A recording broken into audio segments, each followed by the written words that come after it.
Now, if you guys remember during my trailer reaction to Luca, I cried. Man. So the question is, did I cry while watching Luca or not? And is the movie great? I'll answer that and so much more in this review. Let's get started.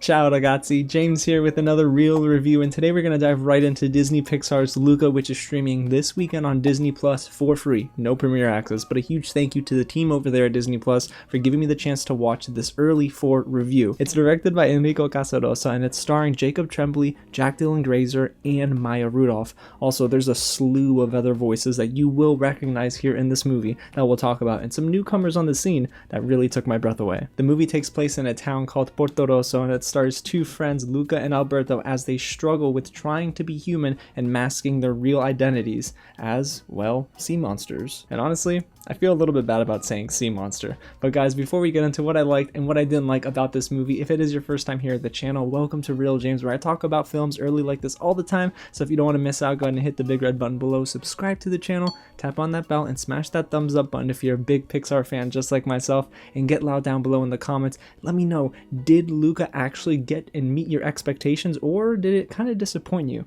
Let me know down below. Alrighty guys, so let's get into the positives for Luca, and starting right at the top with the fact that this movie resonated with me so much once it breaks through the first act. Seeing everyone in the town of Portorosso speak Italian, just the way they acted with one another, all of the Italian flair that this movie has really just spoke to me so deeply. My nonna would have loved this movie, and I know I talked about it on Twitter, but the last thing I did with her was watch a movie, so it almost felt like she was with me while watching this film. Honestly, once the movie gets through those first 20 minutes, it opens up, and the charm, humor, and vibrance I was expecting from Luca comes to life. I love that director Enrico Casarosa did something really special here. He understood both audiences, so the audiences that were looking for an Italian Pixar movie, and some audiences that don't know anything about Italy that are coming here to just see a Pixar film. So it is primarily spoken in English, but there's a great deal of Italian spoken among our supporting actors here that gives it that sort of flair that I was looking for. And honestly guys, there's a ton of Italian influence here, from the score, the soundtrack, and yes, even the food. It almost made me drool on my notepad at one point. Everything just felt so alive in the backdrop as well, even if it's just kids playing football in the street.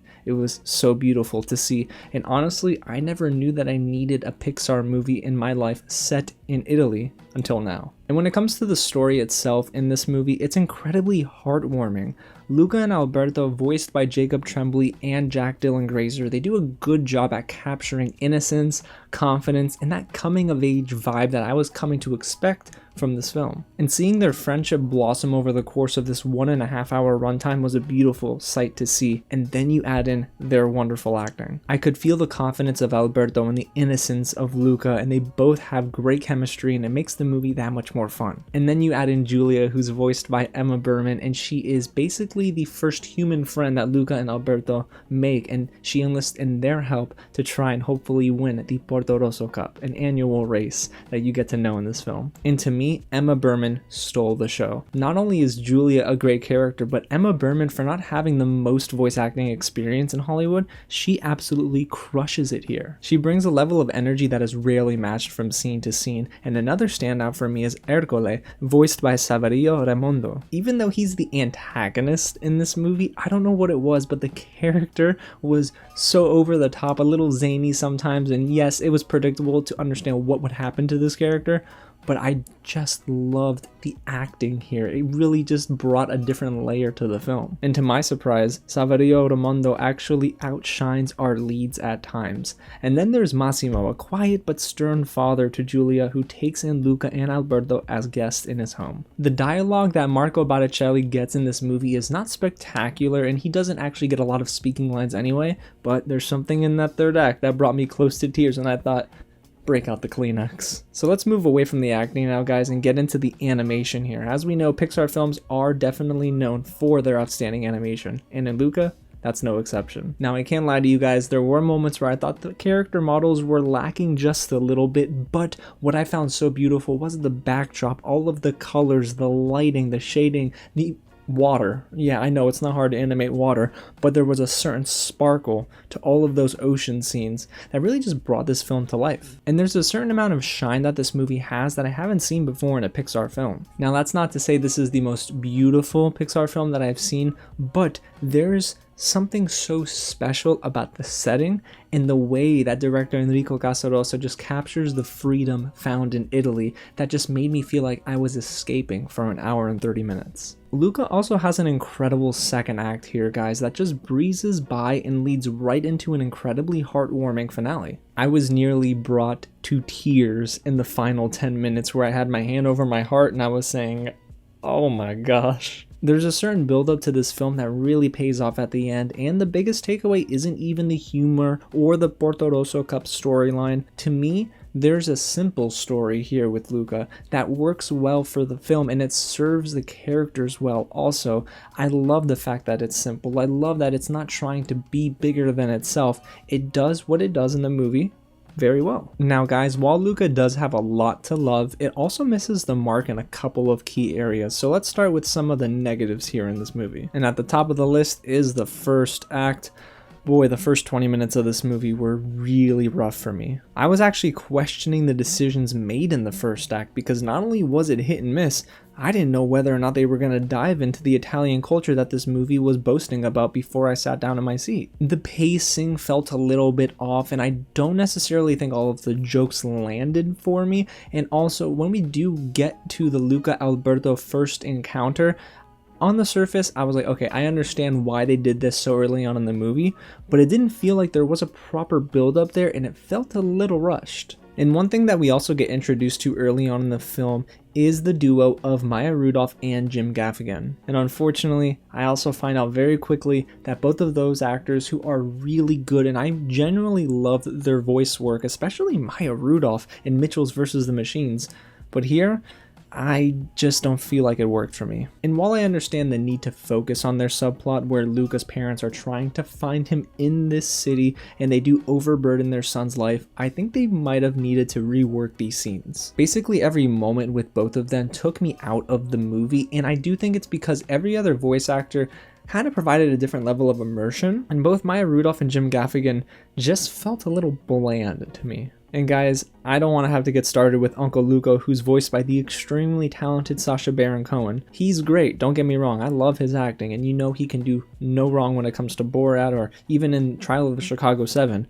But here in Luca, it was really a toss-up, and I actually don't feel like the humor that his character provides in the movie was really effective either. So we have Luca's parents and his uncle that fell a little flat for me, and some storytelling issues in the first act. But what else is left? Well, the last drawback that I have for Luca that really holds it back from being a great Pixar movie is the simplicity of the story. And yes, I know I talked about how I love the simplicity of the story and our positives, but guys, I think that this movie needed to separate itself from the all too familiar feeling of coming of age movies that we've come to know over the years, especially in animation. There are a ton of tropes here that we've seen so many times before in these movies, and also the story itself is a bit safe. So that kind of introduces a lot of those bland scenes where the story gets a little confrontational, especially in that second half between Luca and Alberto, and I won't say what happens, but of course, it doesn't feel like the movie ever commits to a more dramatic angle for its story. And there really are just a lot of predictable elements here that take away from some of the allure that is painted on screen. But guys, overall, Luca really is it's a solid Pixar movie. Is it top tier? No. Did I come in expecting that?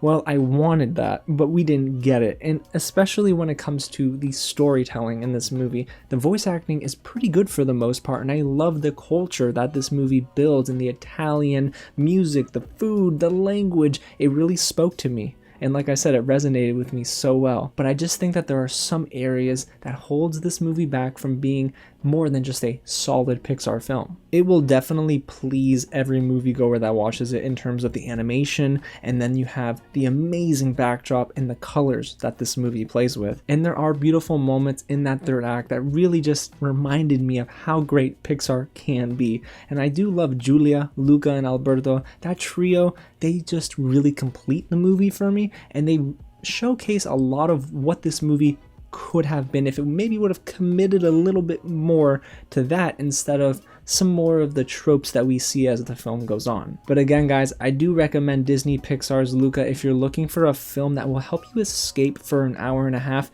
and really make you miss traveling, because guys, I do miss my family in Italy quite a bit. So I would have to rate this movie, if I was going to give it any rating at all, a 4 out of 5. I do think it's a fun summer movie that, again, doesn't try to challenge its viewer, but I don't necessarily think it was aiming for that anyway, even though it might have separated itself from the pack.